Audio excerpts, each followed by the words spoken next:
రాజస్థాన్లోని రణథంబోర్ కోటలో ఉన్న త్రినేత్ర గణేష దేవాలయం ప్రసిద్ధి చెందిన పురాతన దేవాలయం. ఈ కోటలో గణేశుడు త్రినేత్రుడు. ఇది సుమారు 12 సంవత్సరాల నాటిది. దీని చారిత్రక వైభవాన్ని చూడండి. ఈ ఆలయాన్ని మహారాజా హర్మీర్ దేవ్ చౌహాన్ నిర్మించారు. ఈ ఆలయంలో వినాయకుడు స్వయంగా వెలిసినట్లు చెబుతారు.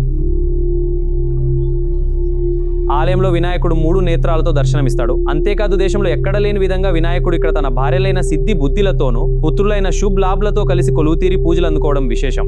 ప్రతిరోజు 5 సార్లు హారతులిస్తారు. బుధవారం గణపతికి ప్రత్యేక పూజలు జరుగుతాయి. ఇక గణేష్ నవరాత్రులు ఇక్కడ ఘనంగా నిర్వహిస్తారు.